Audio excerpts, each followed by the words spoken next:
गुरुर्ब्रह्मा गुरुर्विष्णु गुरुर्देवो महेश्वर गुरुर्साक्षात् परं ब्रह्म तस्मै श्रीगुरुवे नमः। गजाननं भूतगणादिसेवितं कपित्थजम्बूफलचारुभाक्षणम् उमासुतं शोकविनाशकारकं नमामि विघ्नेश्वरपादपङ्कजं। जय श्री राम, जय बजरंगबली हनुमान। एक प्रश्न बार बार लोग करते हैं और वो प्रश्न क्या करते हैं कि जब भगवान श्री राम ने रावण को मार दिया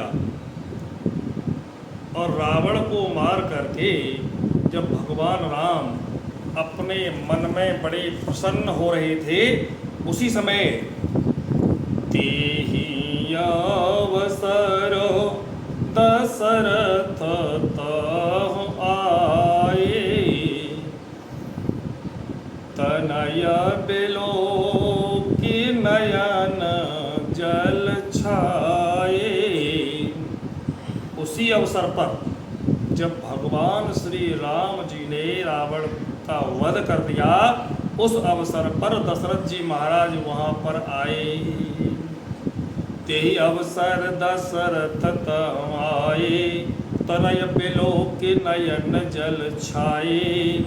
दशरथ जी का वहाँ पर आगमन हुआ लंका में, और अपने पुत्र को देख करके, अपने बेटे को देख करके नयन जल से भर गए। जैसे ही अपने पिता को, दशरथ जी महाराज को देखा, तो भगवान श्री राम ने क्या किया है? अनुजा सहित प्रभु बंदन की अपने छोटे भैया को साथ में लेकर के, लक्ष्मण जी को साथ में लेकर के प्रभु श्री राम जी ने पिता को नमन किया, वंदन किया, साष्टांग प्रणाम किया। अनुजा सहित प्रभु बंदन की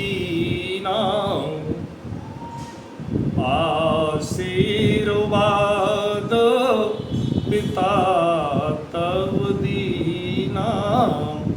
पिता के चरणों में दोनों भाइयों ने साष्टांग प्रणाम किया है, और पिताजी ने बड़ी प्रसन्न होकर के उन्हें आशीर्वाद दिया है। जब दशरथ जी ने कहा कि ये तुमने बहुत अच्छा कार्य किया मेरे बेटा, तब भगवान श्री राम ने कहा है, तात सकल तब पुण्य प्रभाव। मेरे पिता, परम पूज्य पिताजी, यह सब हमारा नहीं, आपके ही कर्मों का प्रताप है। तात सकल तब पुण्य प्रभाव, जीत्यो अजय निशाचर राव।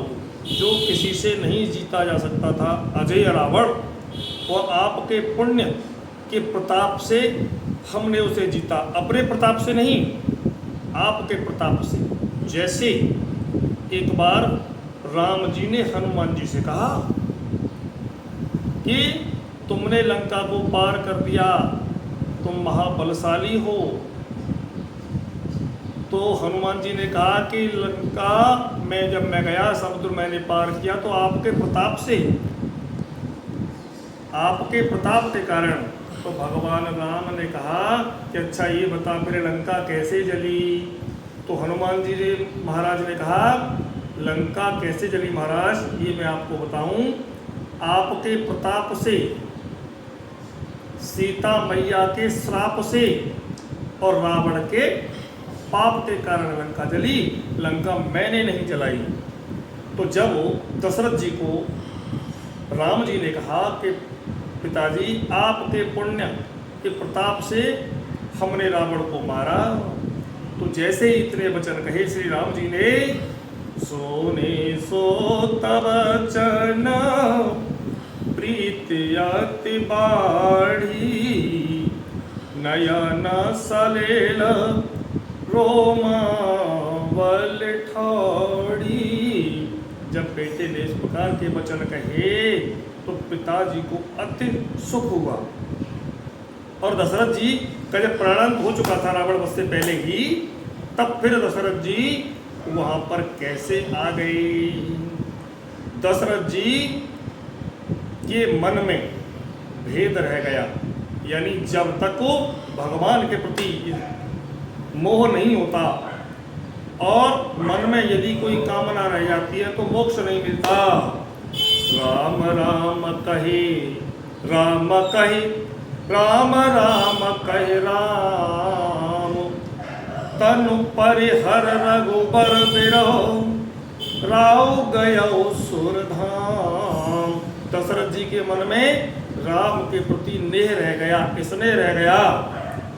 ताते उमा मोक्ष नहीं पायो।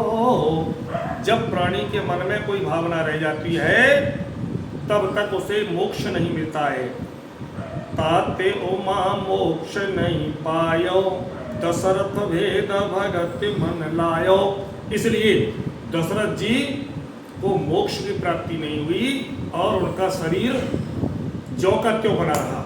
जैसे यहाँ से जाने के बाद जब प्राणी इस शरीर को त्याग करता है, सूक्ष्म शरीर धारण करता है, तो सूक्ष्म शरीर के द्वारा यमलोक पहुँचता है। लेकिन दशरथ जी का शरीर ज्यों की त्यों रहा और उनके मन में राम के प्रति लगाव रहा, इसलिए मोक्ष नहीं मिला।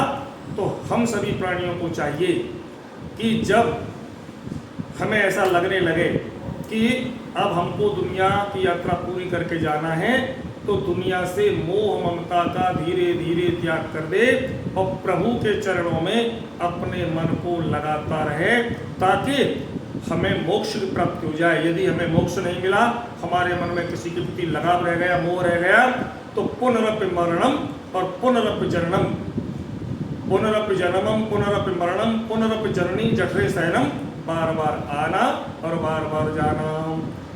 और एक प्रश्न और भक्तों का आया था कि वो बूटी कौन सी थी जिससे लक्ष्मण जी के प्राण बचे थे। वो सरजीवन बूटी के बारे में लोगों का एक प्रश्न चल रहा है बड़े दिन से, तो इसकी चर्चा मैं फिर कभी आगे करूंगा आपसे। और मेरे YouTube चैनल को सभी सब्सक्राइब करें, लाइक करें, शेयर करें। इसी के साथ आज की वीडियो को मैं विराम देता हूँ। जय श्री राम और जय बजरंगबली हनुमान।